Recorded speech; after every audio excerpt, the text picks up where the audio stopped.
அனைவருக்கும் வணக்கம். இன்றைய ஆரோக்கிய உணவுல நம்ம மழை மற்றும் குளிர்காலங்களில் அதிகம் வரக்கூடிய பிரச்சனையான சளி, காய்ச்சல், இருமல், அதனால் வரக்கூடிய தலைவலி எல்லாத்தையும் உடனடியாக போக்கி நம்மளுக்கு நோய் எதிர்ப்பு சக்தியை அதிகரிக்கக்கூடிய ஒரு கஷாயம் தான் இன்றைக்கி பார்க்க போகிறோம். சித்த மருத்துவத்தில் ரொம்பவே பிரபலமான இந்த கஷாயத்தை வீட்டிலேயே எப்படி செய்கிறது அப்படின்னு பார்க்கலாம் வாங்க. இதுக்கு நீங்கள் ஒரு மிக்சி ஜார் எடுத்துகிட்டு 1 டீஸ்பூன் நான் முழு மல்லி, கொத்தமல்லி விதைகள் எடுத்துருக்கிறேன், அதை சேர்த்துக்கோங்க. அடுத்ததாக இது கூட 1/4 டீஸ்பூன் ஜீரகம், 1/4 டீஸ்பூன் சோம்பு, 1/4 டீஸ்பூன் மிளகு, ஒரு சின்ன துண்டு பட்டை நான் எடுத்துருக்கேன், அதையும் சேர்த்துக்கோங்க. இது கூட நம்ம ஒரு 2 கிராம்பு சேர்க்க போகிறோம், முழுசாக அதையும் சேர்த்துக்கோங்க. கூடவே ஒரு 1/4 டீஸ்பூன் நான் ஆர்கானிக் மஞ்சள் தூள் எடுத்துருக்கிறேன், அதையும் சேர்த்துக்கோங்க. ஒரே ஒரு பல் மட்டும் பூண்டு நான் தோலோடு சேர்த்துருக்கேன். 1 இன்ச்சு சைஸ் இஞ்சியை தோல் சீவிட்டு சேர்த்துக்கோங்க. அது கூடவே 2 சின்ன வெங்காயம் தோலை உரிச்சிட்டு சேர்த்துக்கோங்க. கூடவே ஒரு 4-5 கருவேப்பிலை இலைகள் சேர்த்துக்கலாம்.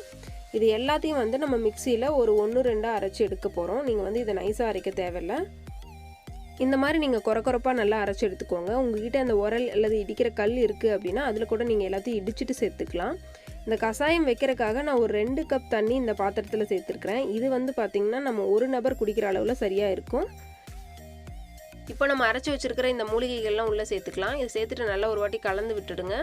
இந்த கஷாயம் பார்த்திங்க அப்படின்னா நல்ல ஒரு மருந்தாக இருக்கும் நம்மளுக்கு. முக்கியமாக பார்த்திங்கன்னா இந்த வறட்டு, இருமல், தொண்டையில் கரகரப்பாக இருக்குது அல்லதுன்னா நெஞ்சு சளி அடைச்சிட்டு இருக்குது அப்படின்னு நிறைய பேர் இந்த மாதிரி பிரச்சனைகள் சொல்லுவாங்க. அவங்கெல்லாம் இந்த மாதிரி கஷாயம் வச்சு குடித்தாங்க அப்படின்னா உடனடியாக நீங்கிறத அவங்களே பார்க்க முடியும்.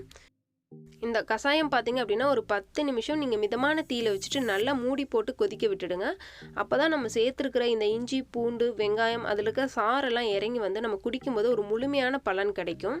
இந்த மழை மற்றும் குளிர்காலங்களில் மட்டும் ஏன் இந்த தொற்று அதிகமாக ஏற்படுது அப்படின்னு பார்த்தீங்கன்னாக்கா, வெளியில் உள்ள வெப்பநிலை ரொம்பவே குறைவாக இருக்கும் நம்ம வெயில் காலத்தை காட்டிலும். அதனால் இந்த வைரஸ் கிருமிகள் எல்லாமே இந்த வெப்பநிலையில் அதிகமாக உற்பத்தி ஆகிறதாகவும் அதிக வேகத்தில் பரவுறதாகவும் கண்டுபிடிச்சிருக்காங்க. அது மட்டும் இல்லாமல் குளிர்காலங்களில் பார்த்திங்கன்னா நம்ம எப்பயும் வெளியில் போக மாட்டோம், வீட்டுக்குள்ளே இருக்கிறனால சூரிய ஒளியிலிருந்து கிடைக்கக்கூடிய விட்டமின் டி குறைபாடு அதிகம் ஏற்படுறதுனால நோய் எதிர்ப்பு சக்தியும் கொஞ்சம் குறையிறதாகவும் கண்டுபிடிச்சிருக்காங்க. இப்போ பார்த்தீங்கன்னா நம்ம கஷாயம் எல்லாம் நல்லா கொதிச்சிருச்சு. கிட்டத்தட்ட ஒரு 10 நிமிஷம் போல் ஆயிருக்கு. இந்த நேரத்தில் நம்ம அடுப்பை அணைச்சிட்டு இதை வடித்து அதுக்கப்புறமா குடிக்க போகிறோம். இதை நீங்கள் ஒரு வடிதட்டம் வச்சுட்டு சுத்தமாக வடித்து எடுத்துக்கோங்க. இந்த கஷாயம் பார்த்தீங்கன்னா நீங்கள் அவ்வப்போது செஞ்சு குடிக்கணும். அதே சமயம் காய்ச்சி ரொம்ப நேரமும் வைக்கக்கூடாது. நல்ல ஒரு வெதுவெதுப்பாக இருக்கையிலே இதை குடிச்சிடணும்.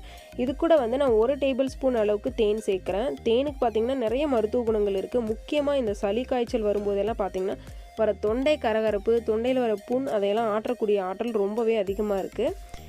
இதை நல்லா கலந்து விட்டுட்டு கை பொறுக்கிற சூடு இருக்கும்போதே நீங்கள் குடிச்சிட்டிங்க அப்படின்னா நல்ல ஒரு பலன் கிடைக்கும். இதில் இருக்கிற அந்த இஞ்சி, மிளகு, தேன்லாம் சேர்ந்து தொண்டைக்கு ரொம்பவே இதமாக இருக்கும்.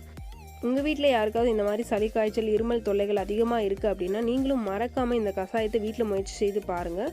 கண்டிப்பாக உங்களுக்கு நல்ல ஒரு பலன் கிடைக்கும். இந்த வீடியோ உங்களுக்கு பயனுள்ளதாக இருந்திருக்கும் அப்படின்னு நினைக்கிறேன். இது போன்ற மேலும் பல ஆரோக்கிய உணவுகள் பற்றி தெரிஞ்சுக்கணும் அப்படின்னா மைஹெல்த்திபிக் சேனலுக்கு சப்ஸ்கிரைப் பண்ணுங்கள். அடுத்த தலைமுறை ஆரோக்கியமான தலைமுறையாக உருவாக்குவோம். இணைந்திருங்கள். நன்றி.